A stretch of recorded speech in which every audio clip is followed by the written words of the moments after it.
지난주에는 우리 배움과 관련된 이야기를 두 가지 나눴었죠. 그래서 첫 번째는 내 배우더라도 내 존엄을 내 스스로 침해받으면서까지 배우는 건 아니다.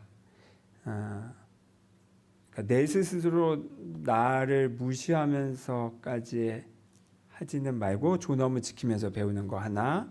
그 다음에 지난주가 이제 그런데 동시에 배우려면 내어 맡기는 마음도 필요하다라고 했어요. 그래서 이제 순종이란 말이 무슨 사람을 조종하기 위해서 하기 싫은데 억지로 하는 그런 게 순종이 아니라 기꺼이 내 스스로 내가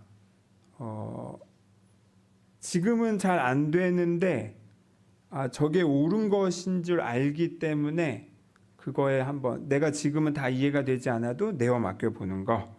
왜냐하면 우리는 모든 걸 다 알지 않기 때문에 그거를 기억하는 게 중요하다고 그랬어요. 내가 다 아는 게 아니고 이 상황에서 우리는 당연히 최선을 선택하죠. 내가 아는 수준에서. 그런데 인생이 반드시 그렇게만 되냐 하면 그렇게 되지 않을 때가 있잖아요.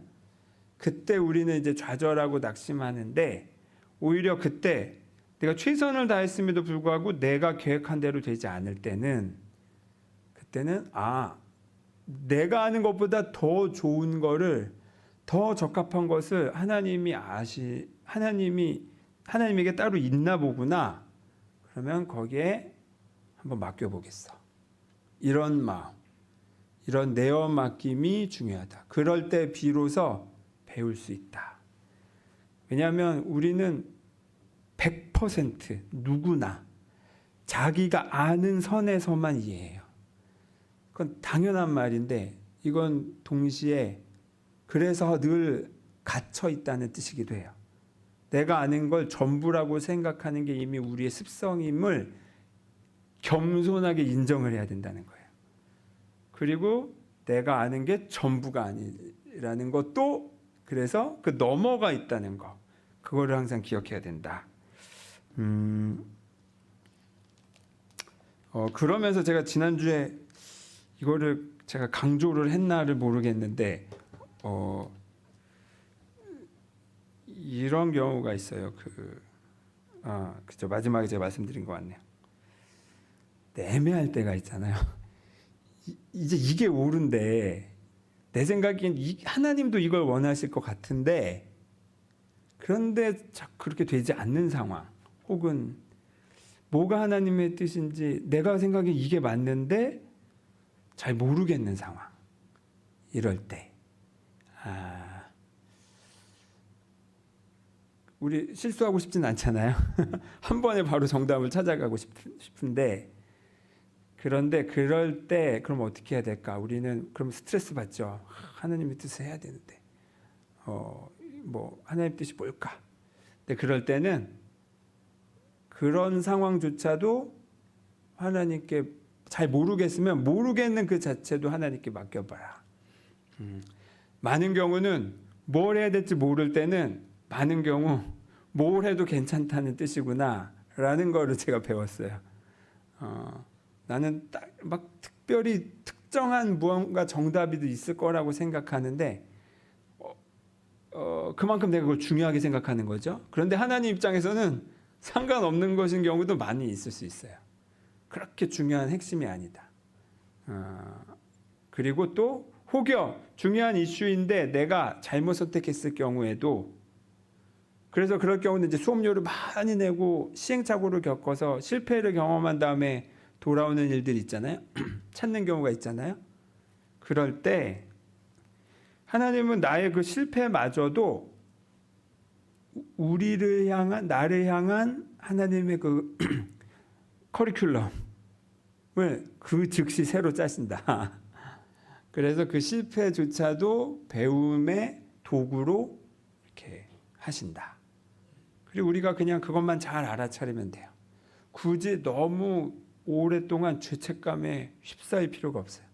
패배감에 휩싸일 이유가 없어. 그걸 통해 배운 것에 대해 오히려 빠르게 감사하는 게 더 하나님의 뜻에 적합하다. 이런 내용들을 했습니다. 그래서 순종이라는 게 억압이 아니라 오히려 나의 존엄함, 하나님 자녀로서의 존엄함이 주체적으로 선택한 내어 맡김이다. 이거를 기억하셨으면 해요.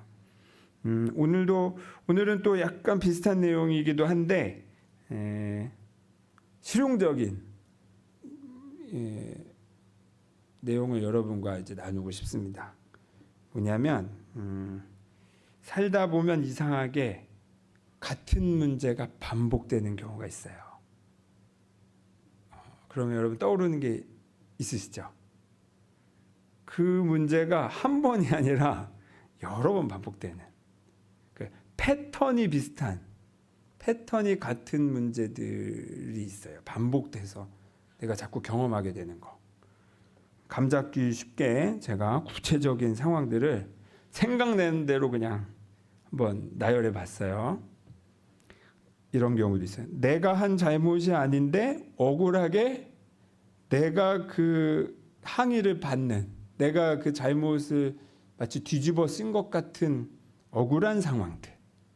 또 어떤 큰 책임을 맡을 때마다 도망가고 싶은 충동.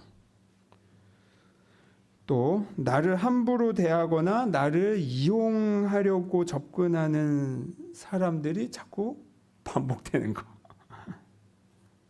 그리고 아무리 사소한 일에도 실패를 하게 되면 굉장히 큰 무기력에 빠지는 거. 이런 일들이 한 번이 아니라 자꾸 반복된다는 거예요. 또 늘 돈이 모자라서 쪼그라들고 압박을 받는 상황. 이것도 신기하죠. 제 중위 월급 받을 때 그 150만 원과 대위 월급 받아서 300만 원 가까이 될 때 똑같이 카드값이 모자라. 반복돼. 또 이런 일들. 저만의 얘기가 아니죠. 또 친구나 주변 사람들과의 관계가 자꾸 연달아서 어그러지거나 멀어지게 되는 상황. 혹은 비만 오면 급격히 우울해지거나 아니면 환절기 때마다 내 기분이 반복해서 뒤숭숭해지는 일. 또 정치 뉴스에 깊이 몰입할수록 분노와 증오가 갈수록 더 커지는 증상. 또 가족과의 관계가 같은 문제들이 반복되는 거. 그리고 내가 정성껏 노력해서 남들 모르게 준비한 일들인데 항상 하찮은 취급을 받거나 비교당하거나 무시당하는 일이 반복될 때. 그리고 특정 사람이 너무 꼴보기 싫고 그 사람의 행동이 자꾸 눈에 거슬리는 일이 반복될 때. 또 아버지의 폭력성이 이제는 엄마가 된 나에게서도 내 자녀를 대할 때 반복해서 드러날 때. 뭐 엄마의 폭력성이나 아버지의 폭력성, 그냥 예를 들어서 표현 드리는 거예요. 그리고 내가 연애했을 때 자꾸 만나던 남성과 여성이 같은 문제로 늘 싸우고 헤어진다. 이런 것도 비슷한 패턴일 수 있죠. 자, 제가 말한 것 중에 여러분 걸리는 거 있으세요? 또 나만의 반복되는 패턴 생각나는 거 있으시죠? 네, 구체적으로 그거. 그리고 예외 없이 반복된다면 바로 그거. 그거를 이제 오늘 주제로 여러분의 소재로 삼으시면 돼요. 그리고 이것을 여러분 얼마나 깨어서 이 주제를 대하느냐에 따라 여러분에게 올 행복과 평화의 시간이 몇 갑절로 앞당겨져서 올 거예요. 그냥 던지는 공수표가 아닙니다. 오늘 이 얘기를 하려고 하는데요. 이렇게 저마다 사람마다 사연도 다르지만 그 패턴이 비슷해서 반복될 때 근데 그것이 자꾸 반복되면 어떻게 돼요? 굉장히 큰 절망감에 휩싸여요. 왜냐면 어떻게 해야 될지 모르겠는데 자꾸 그 일은 벌어지니까 더 절망감이 느껴지고 마치 나 혼자 갇혀 있는 것 같은, 그래서 그 극심한 어떤 고립감까지도 느끼게 돼요. 이럴 때 여러분은 이거를 어떻게 여기서 하시나요? 제 안에도 그 반복되는 패턴이 있었어요. 아까 나열했던 내용들 중에 많은 거는 뭐 제 거이기도 하고, 저 같은 경우 여러 가지 패턴이 있는데 특징 중에 하나가 뭐가 있었냐면, 그 권력과 지위가 높은 남성에 대해서 그 앞에서만 서면 제가 한없이 쪼그라드는 그런 패턴이 있었어요, 저는. 그러니까 예를 들면 군대에 있을 때는 막 지휘관, 또 아니면 상급자, 또 학교 다닐 때는 선생님, 아니면 선배, 직장에서는 이제 내 선임들, 또 혹은 남성 어른들. 그런데 그 여성은 또 아니고 남성일 때 굉장히 제가 그 주눅 들고 그 긴장하게 되고, 심지어 내가 무슨 말을 하는데 목소리가 이렇게 먹어 들어가. 목소리가 나질 않아. 내 스스로 실시간으로 그게 느껴져. 왜 목소리가, 내가 이렇게까지 작은 사람이 아닌데 왜 이렇게 고구마 먹은 것처럼 막혀서 말을 하고 있지가, 말을 하면서 그게 느껴져요. 근데 그러니까 이렇게 눈치를 보게 되고 주눅 들고 이런 패턴이 있는 거예요, 저한테. 그리고 심지어는 그러다 보니까 이게 부당한 대우를 당할 때, 예를 들면 내 선임이나 이제 높은 사람이, 아니면 내가 전도사 시절에 뭐 목사님이라고 할 수도 있죠. 부당한 말로 나를 비난할 때, 그때 내가 그거는 아니라고 탁 말을 해야 되는데, 내가 거기다 이제 말대꾸를 하는 거는 우리는 보통 대든다라고 생각을 하는 잘못된 이해가 있잖아요. 그러다 보니까 문제를 삼을 게 뭐가 있어, 그냥 내가 참고 말지, 이런 식으로 덮었던 게 이제 너무 많았던 거예요. 그래서 애써 못 본 척, 모르는 척, 아무렇지도 않은 척, 이런 식으로 많이 살았던 거죠. 그런데 이제 이런 사람들의 특징이 뭐냐면, 그러면 정말로 괜찮아지냐 하면 그렇지 않아. 뒤끝이 길어요. 그래서 몇 년 동안 잊혀지지 않아요, 그게. 그러면 이런 기억 속에 이 기억이 계속 떠오르면 나만 괴롭죠. 그냥 이렇게 그냥 내가 참고 말지 뭐 라고 하는 거는 좀 세심하게 보면 쿨한 거, 그냥 내가 마음이 넓어가지고 정말 그게 크게 문제가 되지 않는 것과는 별개예요. 너무 큰 스트레스여서 그냥 빨리 덮어버리고 회피하고 싶은 거랑 쿨한 거랑은 정반대라고요. 이거를 여러분 잘 구분하셔야 돼요. 그래서 저는 제 스스로를 쿨한 거라고 생각을 하면서 살았어요. 그러니까 남들 보기에도 도 눈은 수도분하고 뭐 크게 모나지 않고 착한 아이로 본 거죠. 제 안에는 막 화가 들끓는데. 그래서 제가 이걸 깨닫고 나서 이제 그 공지영 소설가가 한번 라디오에서 인터뷰한 내용이 저한테 확 꽂혔는데, 뭐였냐면 이거였어요. 진짜 쿨한 거는 내가 쿨하지 않다는 걸 쿨하게 받아들인 거다라고 말하는데, 그 말이 저한테 확 들어오더라고요. 그다음부터 나는 쿨한 사람이 아니야를 아주 당당하게 말하면서 다녔어요. 그런데 이제 그 전에 아주 그 큰 어떤 부당한 권력이나 그 지위의 앞에서 주눅 드는 나의 패턴이 이제 반복이 되니까 굉장히 이제 세상을 원망하게 돼요. 당연히 그 사람을 원망하게 되죠. 그리고 이게 자꾸 또 원망이 쌓이니까 이제는 세상 자체를 원망하게 되는 거예요.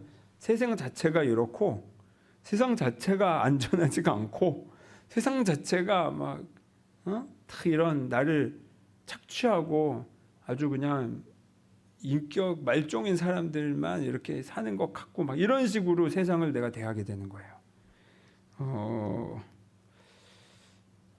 그런데 제가 그러면 그거를 그럼 표현이라도 하던가, 이 내향형인 사람이니까 이것도 표현은 못하고 또 곱씹고만 있는 거예요. 이러면 어떻게 되냐면 자기 파괴로 가게 돼요. 밖으로 나가서 이 나쁜 놈아.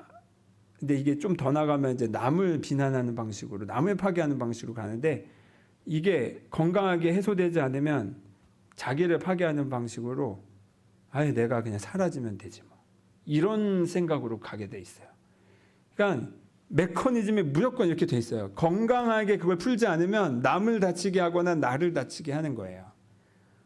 그게 저절로 사그라지는 경우는 없어요. 그냥 나도 모르게 건강하게 그거를 다룰 힘이 생겨서 그게 거기서 자유로워진 거지, 참는다고 무조건 되는 게 아니더라고요. 자, 이럴 때 이런 거. 이제 저는 이 불행에서 근데 너무 절망적이더라고요. 이런 일들이 자꾸 이러는 것뿐만 아니라 자꾸 반복되는 일들이 너무 많으니까 너무 불행한 거예요. 근데 이게 성경에서도 이런 이제 이야기가 많이 있어요. 예를 들면 아브라함 같은 경우, 이 사람에게서 우리 믿음의 조상으로 이렇게 높이 사죠. 근데 이 아브라함에게서 반복되는 문제가 있었어요. 여러분 아시는 게 있으세요? 아브라함도 그 당시에 이제 유목 생활을 하던 시기고, 지금처럼 치안이 있는 게 아니잖아요. 그 국가 공권력이라는 게 있는 게 아니어서 내 재산은 내가 지켜야 되고 그거를 이제 싸우면서 지켜야 되는 시대에 살다 보니, 아브라함이 이제 어느 동네에 들어가서 거기 큰 왕이 있으니까 어떻게 했냐면, 그 권력이 분명히 나를 착취할 거라고 생각하는, 미리 걱정을 하는 바람에 자기 아름다운 아내, 누가 봐도 아름다운 아내인 그 사라를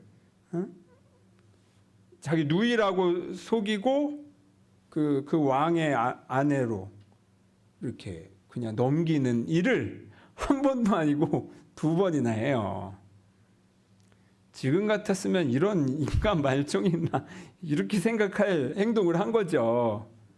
그리고 되려 그 왕이나 그 왕들이 진짜 사정을 알고는 오히려 아브라함을 나무라면서 왜 나한테 거짓말하면서 나에게 그런 죄를 짓게 하냐 하면서 사례를 돌려보내죠. 이게 아브라함의 두려움에 반복되는 패턴인 거죠. 삼손 같은 경우는 여성에 대한 집착이 너무 강해서 그 여성의 말 때문에 자꾸 자기 인생이 이제 망가지는 일들이 반복돼요. 그리고 대표적인 게 이제 오늘 읽은 내용이에요. 이스라엘 백성이 이집트를 탈출해서 이제 약속의 땅으로 가는 과정에서 반복해서 드러나는 이 이스라엘 민족의 패턴이 있는데 뭐냐면, 조금만 위기 상황이 와도 그냥 막 그 당장 죽을 것처럼 원망과 불평을 그 지도자에게 마구 쏟아내는 일. 그리고 심지어 오늘 읽은 내용을 보면 죽이려 들기까지 돼요. 이 죽이고 다시 리더를 세워서 옛날로 돌아가자, 이런 거예요. 이게 지금 한두 번이 아니에요. 뭐 만나 이제 먹을 게 없을 때 그 만나 메추라기 하나님이 내려준 이야기 있잖아요. 그때도 그 내려주기 전에 막 이제 먹을 거 없다고 막, 내가 노예로 살았어도 이집트에서 살았으면 그 고기 가마에서 고기 먹으면서 살았는데 이게 뭐냐면서 이제 그 만나 메추라기 가지고 막 그 먹을 게 없는 것에 대해서 막 불평불만을 했던 그런 것도 있었고, 또 그러니까 굶어 죽을 불평을 하니까 이제 만나 메추라기가 주어졌는데, 그렇죠. 하여튼 여기서도 그런 불평불만. 또 오늘 읽은 내용은 뭐냐면, 이스라엘 민족이 가나안 땅을 이렇게 멀리서 이제 정탐을 일단 갔다 왔어요. 그 약속의 땅에. 그랬더니 그 두 팀이 돌아왔는데 지금 먼저 온 팀의 보고가 뭐냐면 큰일 났다는 거예요. 저 땅에는 사람들도 크고 힘도 세고 막 무지막지하게 힘이 세가지고 이제 우린 들어갔다가는 다 죽는다. 아유, 그러면서 이제 이 말을 들은 이스라엘 민족은 내가 이러려고 나왔어 하면서 이제 또 막 불평불만이 나오면서 이제 모세와 아론 지도자를 저거 죽여가지고 다시 돌아가자. 이제 지금 이런 상황인 거예요. 그리고 이것뿐만 아니라 또 마실 물이 없을 땐 또 모세 아론 원망하고 이런 일들이 자꾸 반복이 돼요. 그래서 결국 이스라엘 민족이 어떻게 됐냐? 금방 갈 수 있는 그 거리를, 직선 거리는 금방 갈 수 있는 거리를 광야에서 38년, 약 40년 동안 뺑뺑 돌다가 들어갔어요. 하나님은 그렇게 했어요. 그리고 결국 그 출애굽한 이집트에서 탈출했던 그 성인으로서 탈출했던 그 1세대들은 그 시간 동안 다 죽고 2세대들부터 들어갈 수 있었어요. 모세와 아론조차도 들어가지 못했어요. 그런데 이제 이런 제한이 생겨버린 거죠. 그 반복되는 불평들이 결국에는 금방 내가 누릴 수 있는 그 평안과 행복을 40년이나 미루는 일을 만들어 버린 거예요. 내 반복되는 불행의 습관과 그 반복되는 패턴의 내 반응 때문에 불평, 불만. 그리고 결국 그 40년은 우리는 흔히 벌이라고 생각하지만 벌이 아니에요. 그거는 이 반복되는 불행의 습성을 이 때를 빼는 정화의 시간이 그 40년 가까이 걸렸던 거죠. 그래서 이제 하나님이 누구는 벌 줘서 1세대는 죽이고 2세대 아무것도 모르는 2세대는 들여보냈고 뭐 이런 식으로만 이해할 게 아니라 내 삶에 대입했을 때는 내 안에 그 1세대의 그 불평 불만만 하고 있는 반복해서 그러고 있는 나의 그 습성을 죽이지 않으면 내가 약속의 땅으로 들어갈 수가 없구나. 나 개인의 삶에서는 이제 그렇게 적용을 하셔야 돼요.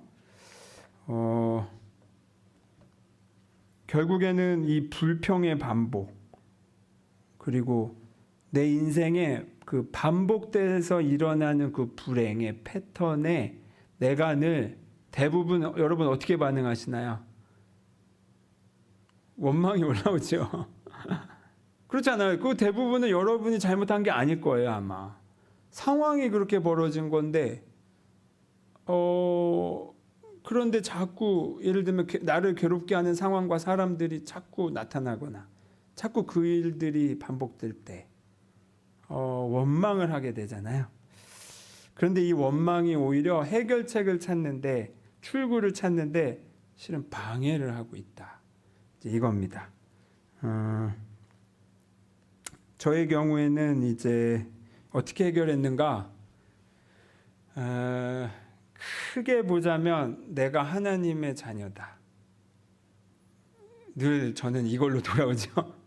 이거를 다시 감각하는 거, 기억하는 거가 무조건 첫 번째예요. 내가 또 불행해. 또 저 사람은 나에게 뭐 득볼 게 없나 나를 빼먹으려고 나에게 접근했구나. 왜 내 주위에는 이런 사람들밖에 없지? 예를 들면 이런 일이 반복될 때 그럴 때는 나 자신을 어떻게 생각하고 있는 거냐면 나는 그런 누군가의 나는 친구가 없는 사람, 나는 외로운 사람. 그런데 저런 사람이라도 있어야 내가 관계가 유지되나? 그래서 내가 그런 사람과의 관계를 놓지 못하고 있는 면이 있는 거거든요. 내 안에 그 결핍감이 실은 그런 문제를 은연중에 붙잡고 있는 거예요. 그 결핍감 자체가 실은 내가 하나님의 자녀라는 인식에서 멀어져 있는 상태거든요. 예를 들면 그래서 무조건 첫 번째는 나는 상처받을 수 없고 변할 수 없는 하나님의 사랑받는 자녀야. 나는 존엄한 존재야. 항상 그 감각을 다시 기억하는 거. 그리고 나서 이제 여러분 각자의 상황에서 그 구체적인 상황에 맞게 이제 그 존엄한 하나님의 자녀답게 다른 행동들을 이제 다른 선택들을 해보는 거예요. 아까 예로 들었던 저 같은 경우는 이제 어떤 부당한 권위 앞에 주눅 들고 제 목소리를 못 내는 그런 패턴이 있다 그랬잖아요. 이게 하여튼 제가 제 안에 그 건강한 정체성이 생겨나니까 저절로 나도 모르게 힘이 올라오는 게 있고, 그리고 이제 어떤 영성 공부를 통해서 좀 더 구체적으로 훈련을 해서 더 확고해진 면이 있었어요.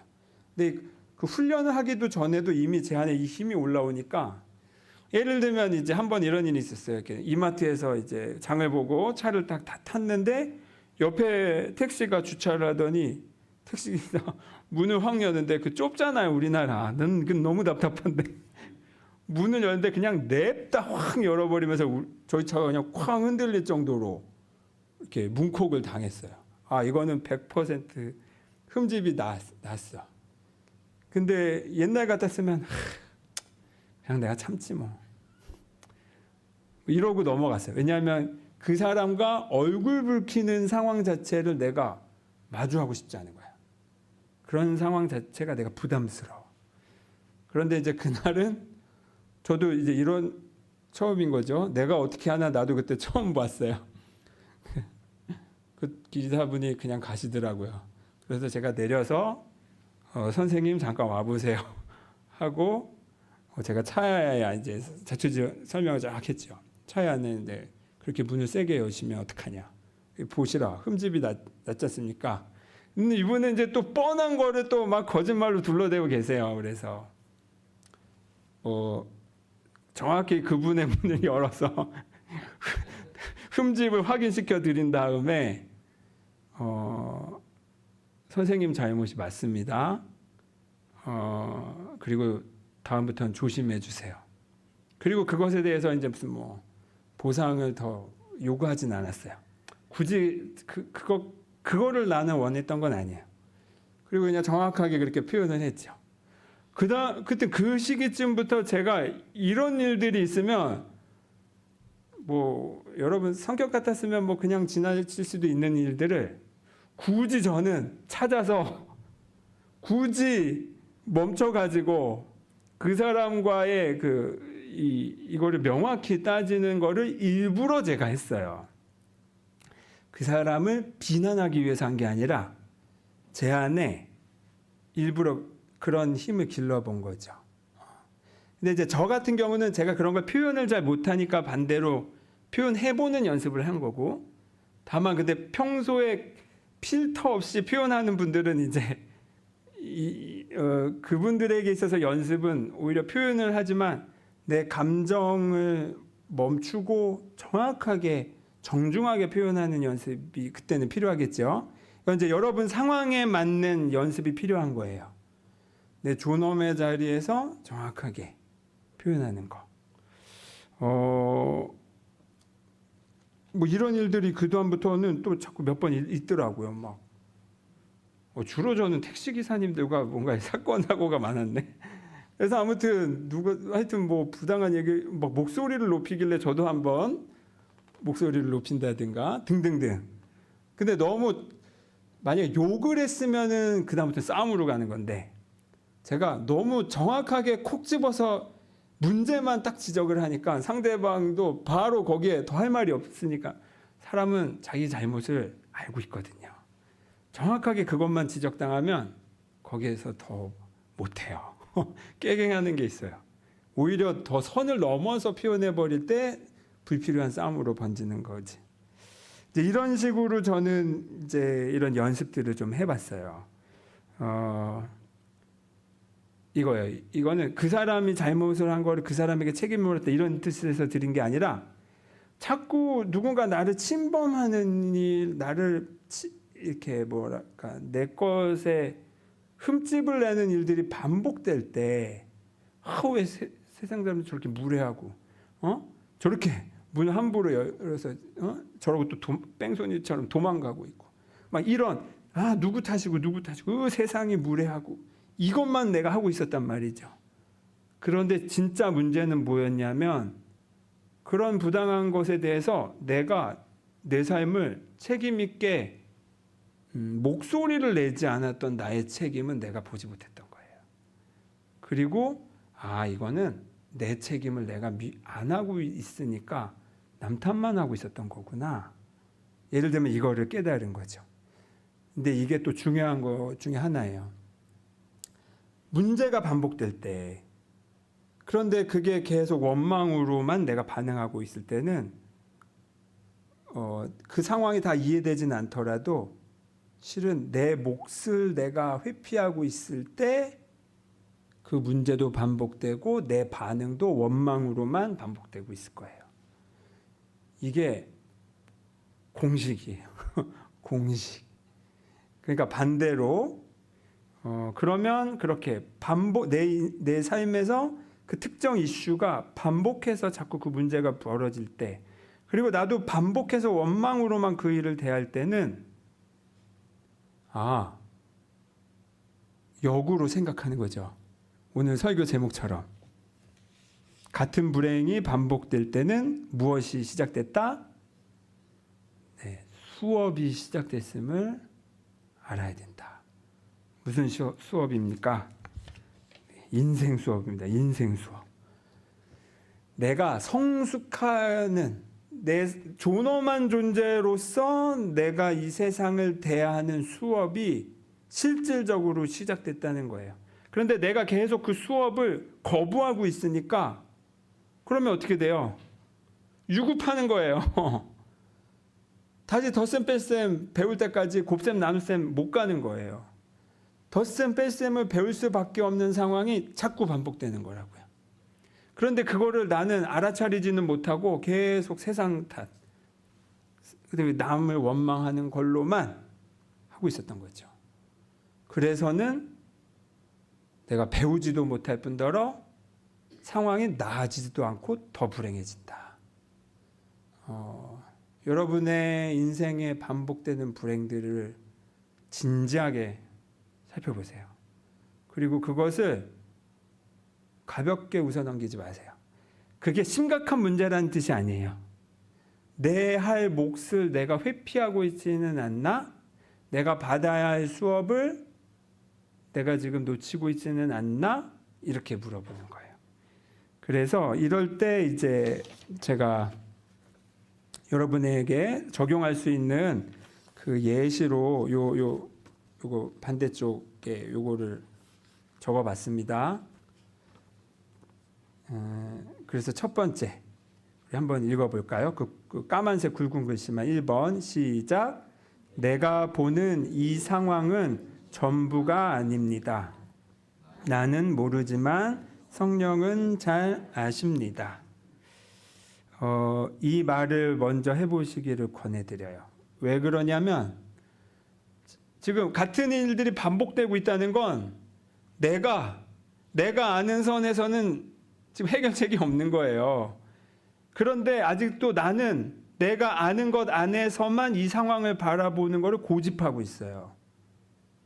혹은 절망감에 휩싸여가지고 다른 뭐가 더 있을 거라고 상상조차 못한 채 거기에 고립돼 있어요.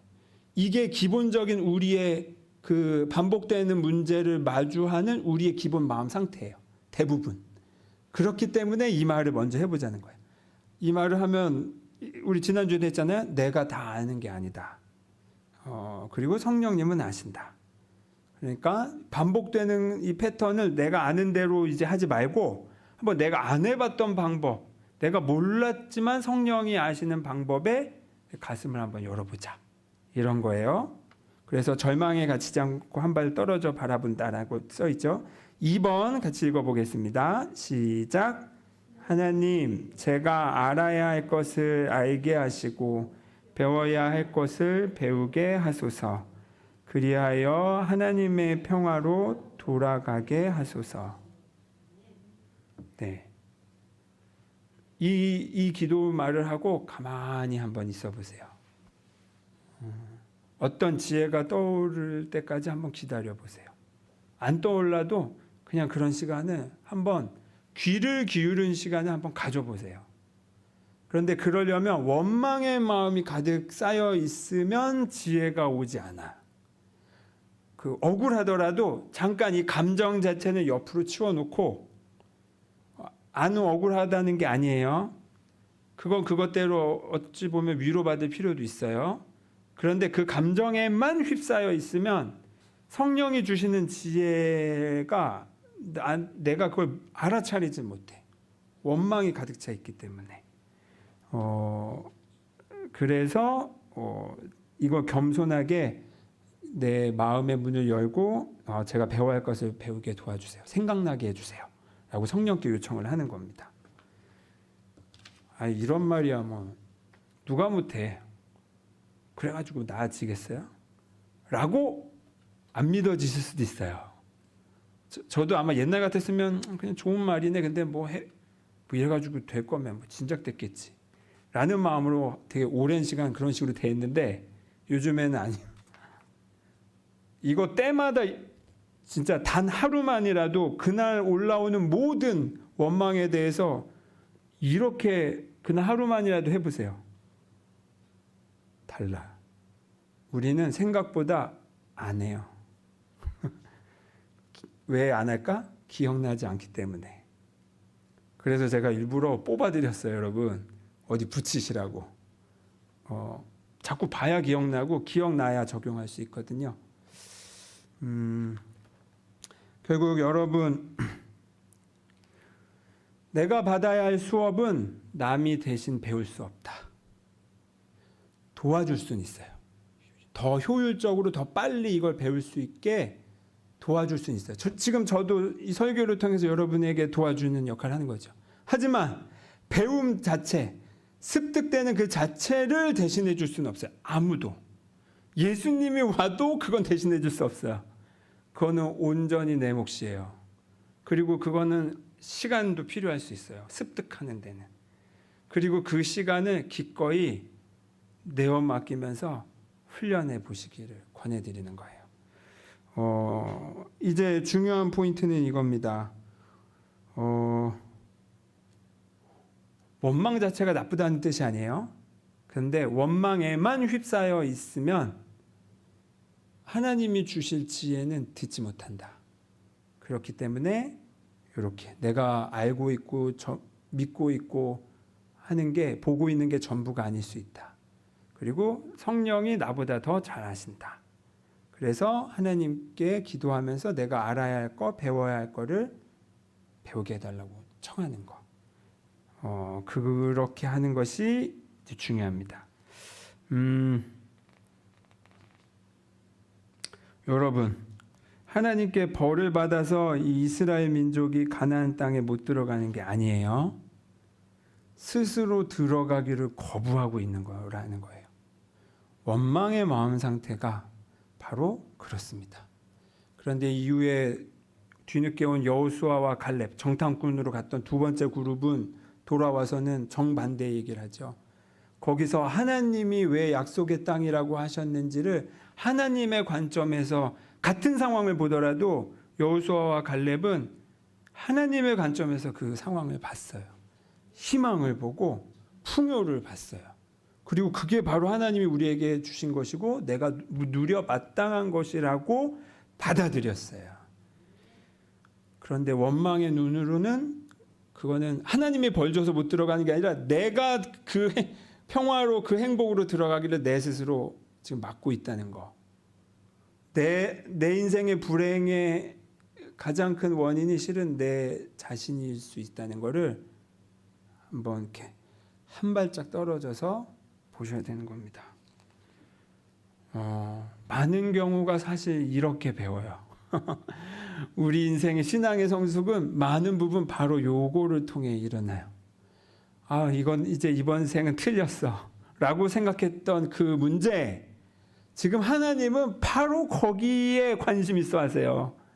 지금 얘가 이것만 넘어서면 이제 바로 큰 해방감을 경험할 텐데 그거를 못 넘어서고 있네, 그거를 못 보고 있네 하고 하나님이 막 답답해가지고 막 이러고 계신 거예요. 지금 나를 바라볼 때 여러분의 바로 그 문제 그거를 여러분 이제 내 인생의 불평의 변할 수 없는 원망의 원인으로만 바라봤던 것이 아니다. 실은 내가 엄청난 도약을 할 수 있는, 엄청나게 평화롭고 행복할 수 있는 바로 그 삶으로 들어갈 기회가 코앞에 왔구나. 그런데 코앞에 두고도 내가 등잔 밑이 어두워서 못 보고 있었구나 라고 보시면 돼요. 여러분 가정에서 반복되는 그 일, 여러분 직장에서 반복되는 그 일, 여러분 관계에서 반복되는 그 일, 돈과 관련해서 반복되는 그 일, 바로 그게 지금 소재입니다. 내 인생의 수업의 소재. 그리고 수업 시간이 시작됐다는 것을 여러분 놓치지 마시고 미루지 마시고 받아들이시기 바랍니다. 기도하겠습니다.